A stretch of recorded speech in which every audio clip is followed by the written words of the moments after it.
The Dallas Cowboys haven't won a Super Bowl in 30 years. And yet, they're still the most valuable sports franchise in the world, worth over $13 billion.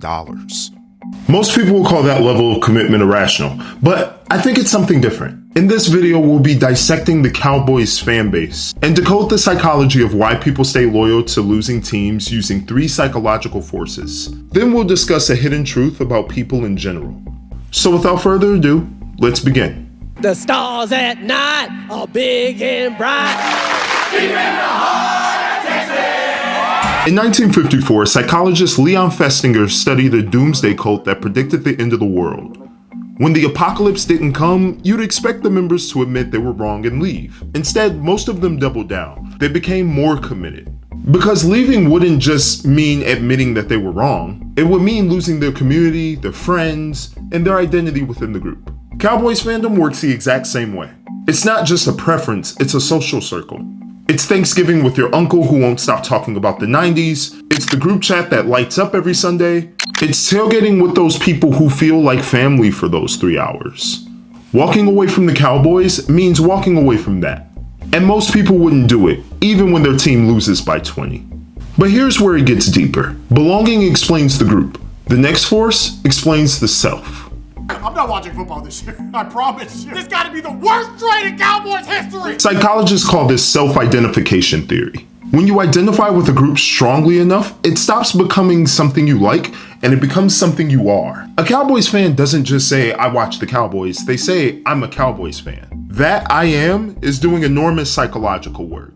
Because if the Cowboys are a part of who you are, abandoning them isn't like changing a coffee order. It's abandoning yourself. It creates cognitive dissonance, which is the mental tension you have when your actions don't match your beliefs. So the brain resolves it. Every loss gets reframed. It was the refs, next year's our year, we're just one piece away. These aren't just excuses, they're identity protection mechanisms. Admitting that you've invested so much of your identity into something that isn't paying off is psychologically unbearable. So a sense of belonging hooks you and identity locks you in. But the third force is something that actually makes losing feel rewarding. And take their proper spot among kings.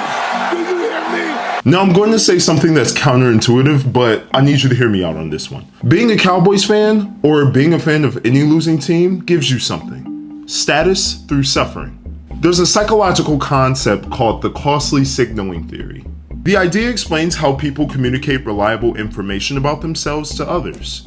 It suggests that for a signal to be believable or honest, it must be expensive, risky, or difficult to fake. This is a reason why diehard fans are respected and bandwagon fans aren't. In fan culture, sticking beside a losing team isn't weakness, it's a badge of honor. A bandwagon Chiefs fan who jumped on in 2019, there's no respect there. But a Cowboys fan who's been there since the 1-15 season in 1989, that's authenticity, that's credibility, that's status.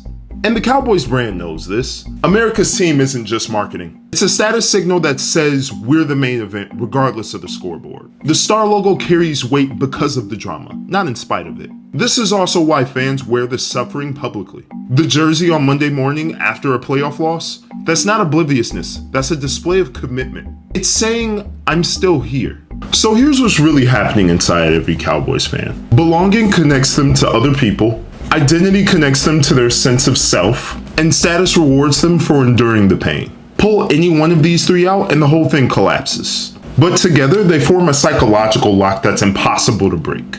And here's the part that should make you uncomfortable. This isn't just about sports. This is how we as people work. We do this with politics, with brands, with relationships. We invest our identity, our community, our status, and then we stay, long after the evidence tells us that we should reconsider. The Dallas Cowboys just happen to be the most visible, most expensive, most famous example of a very human phenomenon. The question isn't why Cowboy fans stay loyal. The question is, what are you staying loyal to? And have you ever asked yourself why? Thank you for watching. If this made you feel differently about fandom, or even yourself, let me know. I'll see you next time.